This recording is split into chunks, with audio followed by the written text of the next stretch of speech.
आज की जॉब है बॉर्डर सिक्योरिटी फोर्स की तरफ से, जो कि निकली है 2140 कांस्टेबल, हेड कांस्टेबल और सब इंस्पेक्टर पद के लिए भर्ती। ये एक सेंट्रल गवर्नमेंट की तरफ से निकली परमानेंट जॉब है। ऑल इंडिया कैंडिडेट्स इसे आवेदन कर सकते हैं, both male and female candidate. Salary की बात करूं तो सैलरी आपको लेवल 3 सैलरी होने वाली है, जिसमें कि आपको 69,100 तक की सैलरी पर मंथ आपको मिलने वाली है। तो चलिए जानते हैं इसकी पूरी डिटेल। नमस्कार दोस्तों, मैं हूँ आकाश और आप देख रहे हैं जॉब सॉल्यूशन। चैनल में नए हो तो चैनल को सब्सक्राइब और बेल आइकन को प्रेस कर दीजिए। अब बात करते हैं इसकी पोस्ट एंड वैकेंसी की। ट्रेड्समैन कांस्टेबल मेल कैंडिडेट्स के लिए बात करूं तो इसके लिए आपको 1723 पद की भर्ती निकली है। ट्रेड्समैन फीमेल कैंडिडेट्स की बात करूं तो इसके लिए आपको 417 पद की भर्ती दी गई है। इसके अलावा बाकी डिटेल को मैं स्क्रॉल कर देता हूं, आप वीडियो को पॉज करके या फिर इसकी स्क्रीनशॉट लेकर इसकी पूरी डिटेल आप देख सकते हैं। पोस्ट एंड वैकेंसी के बाद अब बात करते हैं इस जॉब की एलिजिबिलिटी क्राइटेरिया के बारे में। एलिजिबिलिटी क्राइटेरिया में सबसे पहले बात करें इसकी एजुकेशन क्वालिफिकेशन की, तो इसमें आपको मिनिमम 10th क्लास पास होना अनिवार्य है और ITI किसी भी मान्यता प्राप्त यूनिवर्सिटी से आपका एक 10th क्लास पास होना अनिवार्य है। इसके अलावा इसकी रिलेवेंट ट्रेड से आपको एक ITI डिप्लोमा डिग्री होना भी अनिवार्य है। एजुकेशन क्वालिफिकेशन के बाद अब बात करते हैं इसकी एज लिमिट की, तो जिसमें आप देख सकते हैं मिनिमम एज लिमिट आपको 18 वर्ष की दी गई है और मैक्सिमम एज लिमिट आपको 25 वर्ष की दी गई है। इसके अलावा इसकी एज रिलैक्सेशन की बात करूं तो एज पर गवर्नमेंट रूल इसकी ऑफिशियल वेबसाइट में जाकर इसकी पूरी डिटेल आप देख सकते हैं। जो मिलती है वो मिलेगी, जैसे कि OBC SC ST कैंडिडेट के जो 3 साल और 5 साल की छूट रहती है वो जरूर मिलेगी आपको। तो आप इसकी ऑफिशियल वेबसाइट में जाकर आप इसकी पूरी डिटेल देख सकते हैं। एलिजिबिलिटी क्राइटेरिया के बाद अब बात करते हैं इसकी सिलेक्शन प्रोसेस की। सिलेक्शन प्रोसेस में आपको 4 फेज से होकर गुजरना होगा, जिसमें कि आपका पहला physical standard test, physical efficiency test, document verification, trade test और रिटन टेस्ट, और इसके अलावा आपका एक मेडिकल एग्जामिनेशन लिया जाएगा। जिसमें कि इसकी पूरी डिटेल अगर आप देखें तो फिजिकल स्टैंडर्ड टेस्ट को अगर देखें तो इसके लिए मेल कैटेगरी के लिए हाइट मांगी गई है 165 सेंटीमीटर और चेस्ट मांगी गई है 75 सेंटीमीटर से 80 सेंटीमीटर के बीच। मतलब कि आपका चेस्ट बिना फुलाए 75 सेंटीमीटर होना चाहिए और फुलाकर 80 सेंटीमीटर से ऊपर होना चाहिए। इसके अलावा फीमेल कैटेगरी की बात करूं तो इसके लिए हाइट मांगी गई है 155 सेंटीमीटर की। इसके अलावा बाकी जिस कैटेगरी के लिए छूट दी गई है, रिलैक्सेशन है, उसके लिए भी आप ये देख सकते हैं। नीचे में मैं स्क्रॉल कर देता हूँ। फिजिकल स्टैंडर्ड टेस्ट में क्वालिफाई होने के बाद, मतलब कि आपका हाइट और चेस्ट रिक्वायरमेंट के हिसाब से अगर आप क्वालिफाई कर जाएंगे तो इसके बाद आपका एक फिजिकल एफिशिएंसी टेस्ट लिया जाएगा, जिसमें कि आपको मेल कैटेगरी के लिए 5 किलोमीटर की रनिंग करवाया जाएगा, जिसमें आपका 24 मिनट में पूरा करना है। फीमेल कैटेगरी की बात करूं तो इसके लिए आपका 1.5 किलोमीटर मतलब कि 1.6 किलोमीटर का रनिंग कराया जाएगा, जिसमें कि आपको 8 मिनट 30 सेकंड में आपको पूरा करना है। फिजिकल एफिशिएंसी टेस्ट में आप अगर क्वालिफाई कर जाते हैं तो इसके बाद आपको एक ट्रेड टेस्ट लिया जाएगा, जिसमें कि आप इसकी पूरी रिपोर्ट देख सकते हैं। मैं वीडियो को स्क्रॉल कर देता हूँ। अपने अपने कैटेगरी वाइज, अपने अपने पोस्ट वाइज जो भी डिटेल यहाँ पर दी गई है, आप इसकी पूरी डिटेल देख सकते हैं। सब क्वालिफाइंग नेचर टेस्ट है, जिसमें कि आपको सिर्फ और सिर्फ क्वालिफाई ही करना है। ट्रेड टेस्ट के बाद अब बात करते हैं रिटन एग्जामिनेशन की एग्जाम पैटर्न के बारे में, जिसमें कि आप वीडियो को पॉज करके इसकी पूरी डिटेल देख सकते हैं। जनरल अवेयरनेस और जनरल नॉलेज से आपका 25 क्वेश्चन 25 मार्क का आने वाला है। मैथमेटिक्स से आपका 25 क्वेश्चन 25 मार्क का आएगा। एनालिटिकल एप्टीट्यूड और एबिलिटी ऑब्जर्वेशन डिस्टिंक्शन पैटर्न की बात करूं तो इसके लिए भी आपका 25 क्वेश्चन 25 मार्क का आएगा।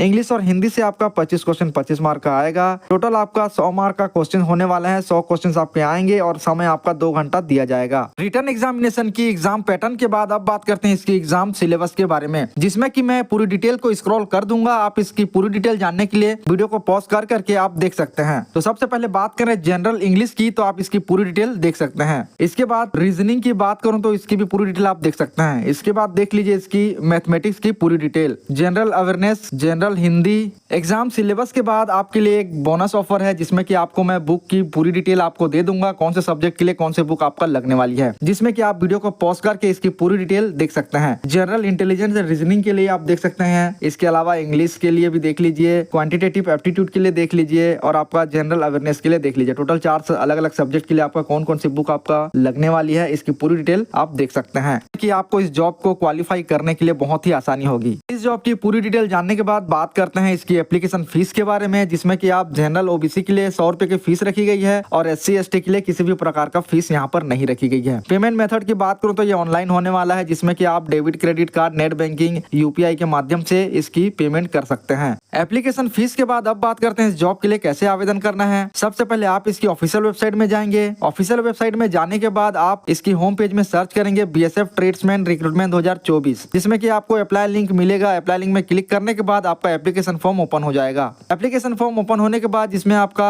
बेसिक रिक्वायर्ड डिटेल फिलअप करना है। आपको आपका नाम, नंबर, मोबाइल नंबर और जीमेल आईडी वगैरह डालकर इसमें आपको रजिस्टर करना है। रजिस्ट्रेशन पूरा होने के बाद आपको एक ऑप्शन मिलेगा अपलोड योर डॉक्यूमेंट का, जिसमें कि आपको आपका डॉक्यूमेंट अपलोड करना होता है। आपका relevant document, passport size, colour photo और आपका सिग्नेचर, इस सबको आपको स्कैन कर लेना है सबसे पहले। इसके बाद इसे आपको अपलोड करना है। अपलोड करने के बाद सारा डिटेल फिलअप होने के बाद आपको एक ऑप्शन मिलेगा डिक्लेरेशन फॉर्म का, जिसमें कि आपको सारा डिटेल अच्छे से एक बार वेरीफाई करके पढ़ लेना है। इसके बाद डिक्लेरेशन फॉर्म में आपको टिक करना है। डिक्लेरेशन फॉर्म में टिक करने के बाद आपको नेक्स्ट ऑप्शन मिलेगा एप्लीकेशन फीस का, जिसमें कि आपको आपका कैटेगरी वाइज जो भी एप्लीकेशन फीस पेबल बन रहा है उसे आपको पे करना है। एप्लीकेशन फीस पे करने के बाद आपको नेक्स्ट ऑप्शन मिलेगा सबमिट योर एप्लीकेशन फॉर्म। तो इसके बाद आपको ये फॉर्म को सबमिट करना होगा। सबमिट करने के बाद आपको एक प्रिंट आउट निकाल लेना है रिसिप्ट के तौर पर, जिसमें कि आपको आपका एग्जाम डेट, एडमिट कार्ड के लिए आपको किसी भी प्रकार का दिक्कत ना हो। कि इस वीडियो के माध्यम से सारी डिटेल, सारी इन्फॉर्मेशन आप तक पहुंच चुकी होगी। इसके अलावा कोई भी क्वेरी आपकी रह गई हो तो कमेंट में टाइप करके हमें पूछ सकते हैं। वीडियो अगर आपके काम की निकली हो तो एक लाइक और एक शेयर कर दीजिए। और ऐसे ही 10वीं 12वीं पास सरकारी जॉब रिलेटेड लेटेस्ट नोटिफिकेशन सबसे पहले पाने के लिए हमारे चैनल को सब्सक्राइब भी कर लीजिए। धन्यवाद।